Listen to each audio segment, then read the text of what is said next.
This is 8 News Now at 6. Good evening. Tonight, federal authorities remain silent about their next plans to confront Cliven Bundy at his Bunkerville ranch. More than a week ago, agents stopped rounding up Bundy's cattle after armed protesters showed up. Both sides are in some ways fighting over history, with federal courts denying Bundy's claims of ancestral rights on the Virgin River Valley. The I-Team's Nathan Baca examines how bitter historical disputes are being fought in the very present day. Well, at the Bunkerville camp right next to Cliven Bundy's ranch, there are constant reminders of history. Now, you have Revolutionary War flags, ancient Greek mottos, Native American symbols, all mixing together to create a growing identity and narrative for protesters. But the I-Team dug into century-old records to examine Bundy's claims to ancestral rights on this disputed land. This land is unusually fertile and green for southern Nevada. Cliven Bundy grows melons here. They're said to be the best in the state. And his cattle, until recently, roamed freely on land managed by the Federal Bureau of Land Management. Before the roundup that sparked protests, confrontations, and gunmen taking a bridge, Cliven Bundy explained his ancestral rights to the I-Team's George Knapp. My forefathers have been up and down the Virgin Valley here ever since 1877.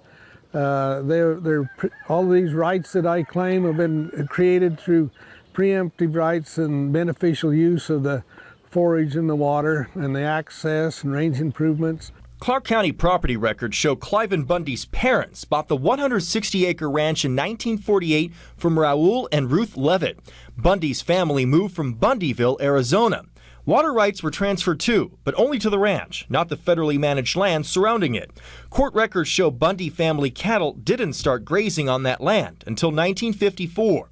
The Bureau of Land Management was created in 1946, the same year Cliven was born. My rights are all older than BLM even existed, but my rights were created through beneficial use, and so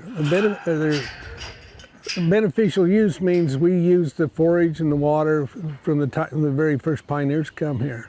Early census records show Cliven's maternal grandmother, Christina Jensen, was born in Nevada in 1901. One genealogical researcher says records indicate Jensen helped settle Bunkerville some years later. One word spreading through Bundy's supporters and his armed guards: what the federal government is doing to Bundy is exactly what they did to Native Americans. They are literally treating Western United States citizens, ranchers, rural folks like this, are the modern day Indians.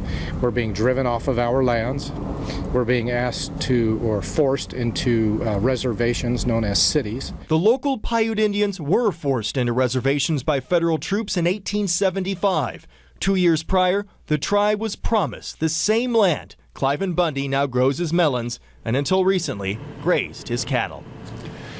The I-Team's research team has come up with an in-depth look at the genealogy and property records that form the basis of Cliven Bundy's claim of ancestral rights on the ranch land. You can see it for yourself. That's on 8newsnow.com. The keyword is Bundy. So, according to your research, this date of 1867, or sometimes said as 1870? 1877 is the date that some of his relatives were still trying to exactly figure out that direct link. Families with the LDS Church, many times they have very large families, and in that sense, it is very difficult in a sense to track down. But 1947, 1948 is when that ranch actually got into the Bundy family hands. Interesting. Thank you, Nathan. Yeah.